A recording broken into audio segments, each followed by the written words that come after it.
Welcome to the Great Basin Fire Potential Briefing for Wednesday, July 1st. Over the last 24 hours, we've seen scattered thunderstorms over parts of southern and eastern Idaho, down into northern Utah and northeast Nevada. These thunderstorms were on the wetter side. We did have some reports in some of the heavier showers and thunderstorms of over 1/4 of an inch of rainfall. However, in some of the lighter areas, we saw 1/10 of an inch or less. Our Great Basin fire activity over the last 24 hours has been light, with only a few small fires reported across the Great Basin. Precipitation over the last 7 days has been confined to northern areas, which has been well above normal for the time of year as the strong cold front has moved through. Our ERCs have decreased significantly again in the north and are well below normal, however are still above normal and above the 80th to 90th percentile over the southern portions of the Great Basin. Looking at our current ERCs over some of these drier spots where we've seen active fire behavior over southern Nevada and into southern Utah and the Arizona Strip, and again, you can see these ERCs above normal.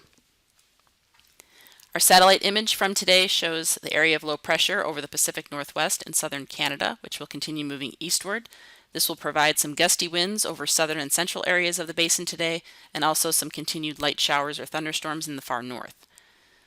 Looking at the weather picture for later today, you can see that dry air in the south with some gusty winds, so we do have some high risk, especially in areas that we've seen active fire behavior over western Utah, eastern Nevada, into southern Nevada. These wind gusts will generally be between about 30 and 40 miles per hour today. The relative humidity you can see is in the single digits to low teens this afternoon over the southern half of the Great Basin, and you can see in the image on the right the gusty winds over southern and eastern Nevada into western and northern Utah. Again, most wind gusts between about 30 and 40 miles per hour. We will see breezy winds further north, but fuels are not as critical and RH is higher with some showers. By Thursday, this area of low pressure starts to lift north, so winds will decrease across the Great Basin but still remain breezy.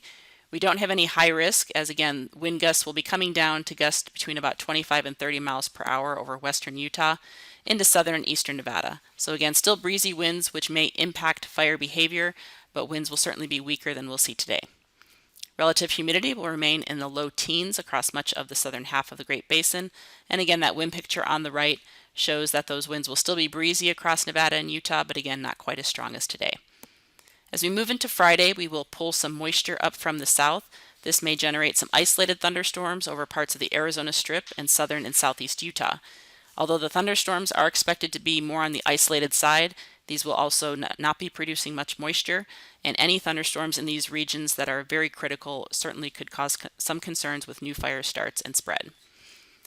The relative humidity for Friday will remain dry across Nevada in the single digits to low teens, and will raise a little bit as those thunderstorms move into southern Utah, but again, especially in some of our higher terrain, those fuels will not quite respond to the increase in moisture initially, so that's where the fire starts will be most concerning on Friday.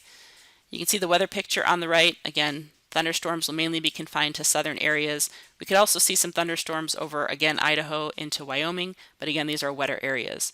We also could see some isolated thunderstorms over far northeast Nevada on Friday, and we will have to watch some of those areas that are on the drier side. Forecast amounts of precipitation: don't expect much in the way of precipitation over the next few days, just some spattering with the thunderstorms. As we move into the holiday weekend, we will see generally drier conditions over western areas of the Great Basin. On Saturday, we still could see some lingering isolated thunderstorms over southeast areas of Utah, and we'll continue to monitor that. Right now, it looks like coverage will decrease from Friday. As we move into Sunday, we will see much drier air move into the Great Basin, so you will see relative humidity drop along with more poor overnight recoveries, especially across Nevada into western Utah. And these are again areas that we do have some active fires. So you will see fuels continue to dry out across the Great Basin later this weekend, along with warming temperatures. Similar conditions on Monday, and then as we move into Tuesday, we have an area of low pressure dropping south down the west coast. This will allow for an increase in winds once again across parts of Nevada and Utah, and we will be monitoring that for some high risk, especially with how dry and warm the conditions will be leading into those windy conditions. The overall forecast amount of precipitation for 7 days, again after these thunderstorms or any weather that occurs through about Friday or Saturday, expecting dry conditions across the basin. And as we go into the 8 to 14 day outlook from July 8th through the 14th, shows some cooler conditions for northern or western sides of the Great Basin, but still drier overall. And again, this is indicative of a late start to the monsoon, so we're not expecting that moisture to impact Utah or the Arizona Strip going through much of the first 2 weeks of July. That concludes our webcast for today. Check back tomorrow for the latest updates.